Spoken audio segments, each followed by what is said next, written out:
सब लोग साथ बैठकर खाना खा रहे थे, जबकि बहू श्रुति सबको खाना परोस रही थी। रोज खाना खाते समय इस समय कोई ना कोई बातचीत चल रही होती थी, पर आज बिल्कुल शांति पसरी हुई थी। अम्मा जी बार बार अपने बेटे सर्वेश की तरफ देखकर उसे इशारा कर रही थी। शायद वो उसके जरिए श्रुति से कोई बात कहना चाहती थी, पर सर्वेश तो उनकी तरफ ध्यान ही नहीं दे रहा था। वो तो अपने खाने में ही मगन था। ये देखकर अम्मा जी को बड़ा गुस्सा आ रहा था। तभी अम्मा जी ने अपनी बेटी जमुना की तरफ इशारा किया। अम्मा जी का इशारा पाते ही जमुना ने श्रुति से कहा, भाभी, अपने मयंक की शादी के सारे काम तो सही चल रहे हैं। हमने शॉपिंग भी शुरू कर दी है और अब तक आधे से ज्यादा शॉपिंग हो भी चुकी है, पर अभी तक भात की पर्ची नहीं। उसका इतना कहना ही हुआ कि श्रुति ने गुस्से से उसकी तरफ घूरा। ये देखकर वो चुप हो गई। ये देखकर अम्मा जी बिगड़ गईं। अरे ये क्या तमाशा लगा रखा है? शादी में हमारी नाक कटाने पर तुली हुई है, भात की पर्ची क्यों नहीं बनवा रही है? मैं अपने भाई से भात बिल्कुल नहीं लूंगी। कह दिया ना एक बार, फिर बार बार एक ही सवाल क्यों किया जा रहा है मुझसे? श्रुति ने अपनी आवाज को तेज करते हुए कहा, क्यों नहीं लेगी भात? तू कोई अनोखी है क्या? जो जमाने से चला आ रहा है वही तो मांग रहे हैं, और शादी के समय ये रिवाज तो होता ही है। तेरे लिए हम रिवाज नहीं बदलेंगे। अम्मा ने जवाब दिया, जो जमाने से रिवाज चला आ रहा है उस रिवाज को मैं खत्म कर रही हूँ। मुझे जमाने से कोई लेना देना नहीं है। श्रुति ने कहा, अरे वाह, तेरे कहने पर हम रिवाज खत्म कर देंगे। अगर रिवाज खत्म करेगी तो तेरे मायके वाले भी यहाँ तेरे बेटे की शादी में नहीं आएंगे, कह देती हूँ मैं तुझे। अम्मा जी भी अपनी ही टेक में बोली, क्यों नहीं आएंगे? वो लोग जरूर आएंगे। बेटा मेरा भी है और मैं उन्हें बुलाऊंगी। श्रुति ने कहा, श्रुति, तुम क्यों अम्मा से बहस किए जा रही हो? तुम्हें पता है ना कि भाई से बच्चों की शादी में भात लेना एक रिवाज होता है, तो तुम क्यों रिवाज बदल रही हो? अब की बार श्रुति के पति सर्वेश ने कहा, हाँ, मैं रिवाज बदल रही हूँ और अब इस रिवाज को बदलने की जरूरत भी है। मुझे अपने भाई भाभी पर बोझ नहीं बनना है। श्रुति ने दृढ़ संकल्प लेते हुए कहा, अरे ऐसे क्या बिल्कुल भी फकीर हो गए हैं तेरे मायके वाले? बहन बेटी को देने में ही गरीबी आ गई। अम्मा जी जानबूझकर ऐसे शब्द बोलने लगी जो श्रुति को चुभ रहे थे। आपको जो कहना है कहो अम्मा जी, पर फिर भी मैं भात नहीं लूंगी। आप जैसे लोगों की सोच के कारण ही बेटियां मायके वालों पर बोझ बन जाती हैं। मायके में जरूरत हो तो बेटियां मुंह छुपाकर एक तरफ बैठ जाएं, उनकी जिम्मेदारी नहीं है, लेकिन मायके से लेना हो तो फट से पर्ची बनाकर पहुंच जाएं। बस बहुत हो गया। जब मैं कोई जिम्मेदारी नहीं निभा पाई तो मैं वहाँ से लेने का हक भी नहीं रखती। श्रुति ने कहा और अंदर चली गई। अंदर कमरे में जाकर वो पलंग पर चुपचाप बैठ गई, पर बाहर से अम्मा जी के बड़बड़ाने की आवाज लगातार अंदर आ रही थी। सुनकर उसका मन कसैला सा हो गया। घर में उसके बेटे मयंक की शादी थी, हंसी खुशी का माहौल था, पर ऐसे में ये सब बातें सुनकर उसका मन दुखी हो रहा था। आखिर एक रिवाज के पीछे बेवजह घर का माहौल खराब हो रहा था। श्रुति और सर्वेश के बेटे मयंक की शादी में अभी 20 दिन ही शेष थे।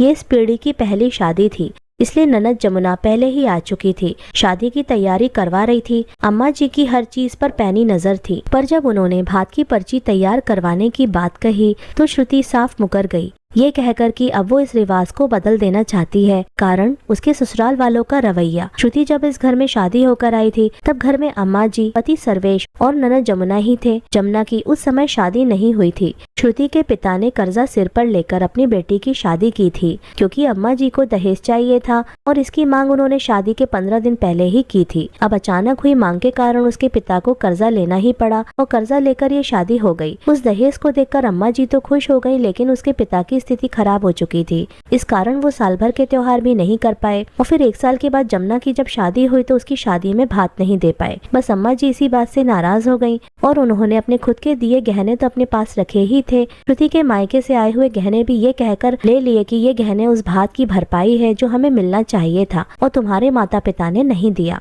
सब कुछ सर्वेश के सामने ही हुआ था, लेकिन मजाल है कि उसने कुछ भी कहा हो। हालांकि जब मयंक हुआ था तब उसके जन्म पर श्रुति के पिता ने पहरावनी दी थी, क्योंकि उस समय उनकी स्थिति में सुधार हो चुका था। लेकिन जो कमी एक बार हो गई वो कमी तो फिर ससुराल वालों को पूरी जिंदगी भर नजर आती है। लेकिन अभी पिछले साल श्रुति के माता पिता का एक्सीडेंट हो गया, जिसमें उसकी मम्मी तो चल बसी, लेकिन उसके पिता कई दिन तक अस्पताल में एडमिट रहे।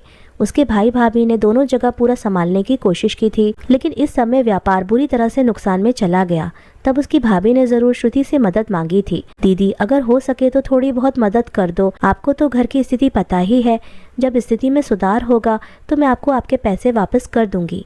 श्रुति को भी अपने मायके की स्थिति का पता था, इसलिए उसने सर्वेश से इस बारे में बात की, लेकिन सर्वेश ने हाँ नहीं कहा तो ना भी नहीं कहा, पर इतना ज़रूर कहा कि वो अम्मा से पूछे बगैर कोई फैसला नहीं लेगा। उसी समय उसने अपनी अम्मा के कमरे में जाकर इस बारे में पूछा तो अम्मा नाराज़ हो गईं। तेरी भाभी में शर्म नाम की चीज है या नहीं? बहन बेटियों को देते हैं, उनसे लेते नहीं हैं। पर सर्वेश ने कुछ नहीं कहा। तब श्रुति ने कहा, अम्मा जी, अभी उन लोगों की स्थिति वाकई बहुत खराब है। आप तो खुद जानती हो कि अभी इन दिनों मेरे मायके में क्या क्या बीता है। अगर अभी मदद कर देंगे तो क्या हो जाएगा?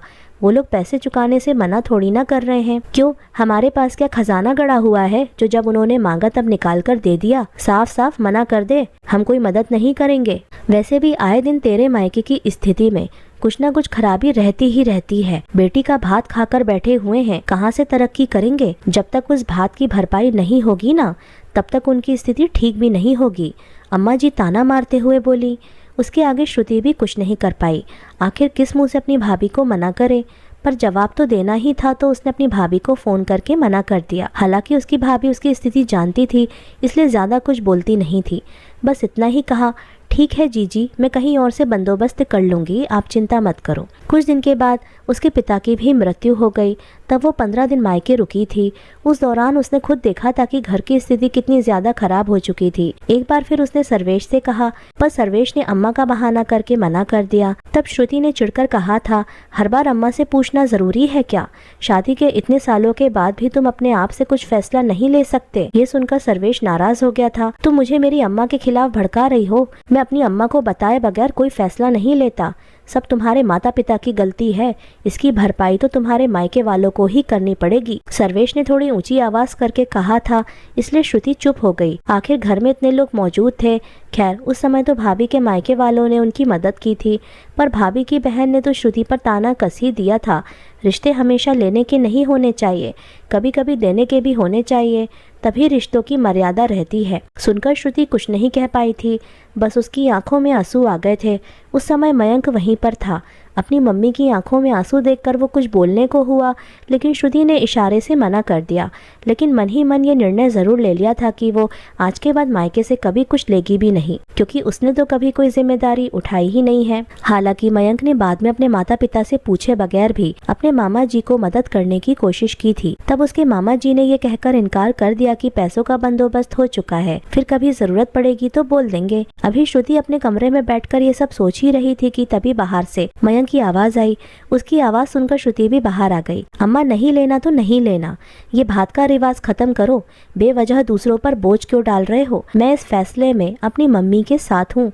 अरे वाह, हमारे खिलाफ बोल रहा है। देखा, अपने बेटे को भी अपने ही वश में कर रखा है इसने, वो भी हमारी नहीं सुन रहा है, अम्मा ने सर्वेश से शिकायत करते हुए कहा।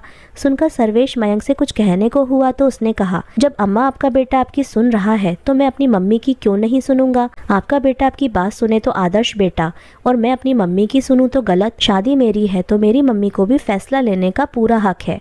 अगर वो भात नहीं लेना चाहती हैं तो मैं उनके साथ हूँ। अगर ज्यादा जबरदस्ती की तो शादी से इनकार कर देना, फिर आप जानो और आपके रिश्तेदार जाने। मयंक गुस्से में बोलकर वहां से निकल गया। अम्मा जी गुस्से में श्रुति की तरफ देखने लगी तो श्रुति ने मुस्कुराकर कहा, अम्मा जी, अब जाकर सच में भरपाई हुई है। भात की भरपाई आपने मेरे गहने रखकर पूरी कर ली थी, लेकिन इतने दिनों के कर्म की भरपाई अब पूरी हो चुकी है, क्योंकि अब मेरे लिए भी बोलने वाला कोई है इस घर में। अब तो किसी की कुछ कहने की हिम्मत ही नहीं थी। आखिरकार शादी श्रुति के अनुसार ही हुई, जिसमें भात लेने का रिवाज खत्म कर दिया गया। हालांकि भाई भाभी ने भी भात लेने के लिए खूब कहा, लेकिन श्रुति ने साफ इनकार कर दिया था। तो दोस्तों, आज की कहानी आपको कैसी लगी हमें कमेंट करके ज़रूर बताइएगा। तो मिलते हैं आपसे अगली कहानी में। आपका बहुत बहुत धन्यवाद।